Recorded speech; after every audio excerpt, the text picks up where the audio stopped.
સુરત મહાનગરપાલિકા દ્વારા અમરોલી વિસ્તારમાં દબાણ દૂર કરવાની કાર્યવાહી હાથ ધરવામાં આવી છે।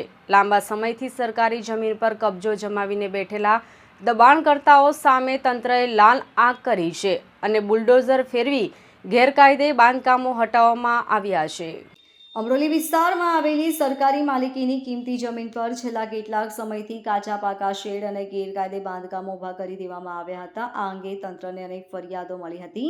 ત્યારબાદ મનપાના ઝોનલ ઓફિસરો દ્વારા ડિમોલિશનની નોટિસ આપવામાં આવી હતી। આ પછી દબાણો જાતે ન હટાવાતા આજે સવારથી જ મનપાનો કાફલો જેસીબી અને બુલડોઝર સાથે સ્થળ પર પહોંચી ગયો હતો। કોઈ અનિચ્છનીય ઘટના ન બને તે માટે સ્થાનિક પોલીસનો ચુસ્ત પોલીસ બંદોબસ્ત ગોઠવવામાં આવ્યો હતો। મળતી માહિતી મુજબ આ કામગીરી દરમિયાન હજારો ચોરસ ફૂટ સરકારી જમીન ખુલ્લી કરવામાં આવી છે, જેની બજાર કિંમત કરોડોમાં અંકાય છે। આ વિસ્તારમાં રસ્તા, નડતરરૂપ દબાણો અને સરકારી પ્લોટમાં થયેલા દબાણોને દૂર કરવામાં આવતા અનેક રસ્તાઓ પણ હવે વધુ મોકળા બનશે। ડિમોલિશન દરમિયાન કેટલાક લોકોએ વિરોધ કરવાનો પ્રયાસ કર્યો હતો, પરંતુ પોલીસની હાજરીને કારણે તંત્રએ મક્કમતાથી પોતાની કામગીરી ચાલુ રાખી હતી। સ્વેચ્છાએ દબાણો હટાવી લે નહીં તો કાર્યવાહી થશે।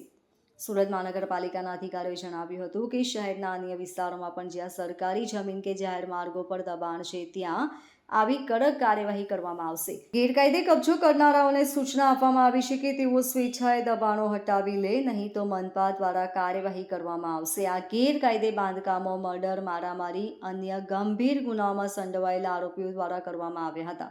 સુરત પોલીસ કમિશનર અનુપમસિંહ ગેહલોત અને સંયુક્ત પોલીસ કમિશનર કે.એન. ડામોરના માર્ગદર્શન હેઠળ અમરોલી પોલીસ અને મહાનગરપાલિકાએ સંયુક્ત ઓપરેશન હાથ ધર્યું હતું। કોસાર આવાસ H1માં બિલ્ડિંગ નંબર 4652-86-87 પાસે કરવામાં આવેલું અંદાજે 146.88 સ્ક્વેર મીટરનું ગેરકાયદે બાંધકામ તોડી પાડવામાં આવ્યું છે। આ ઓપરેશનને સફળ બનાવવા માટે અમરોલી પોલીસ સ્ટેશનના પીઆઈ જે.બી. વનાર અને પીઆઈ ડી.કે. પટેલ સહિત 4 ઉચ્ચ અધિકારીઓ અને 16 પોલીસ જવાનોનો કાફલો ખડકી દેવામાં આવ્યો હતો। આ સાથે સુરત મહાનગરપાલિકાની 50 માણસોની ટીમ, 2 જેસીબી મશીન અને 4 ટ્રકોની મદદથી ગણતરીના કલાકોમાં તમામ ગેરકાયદે દબાણો દૂર કરી દેવામાં આવ્યા છે। Bureau report LK star news, Surat.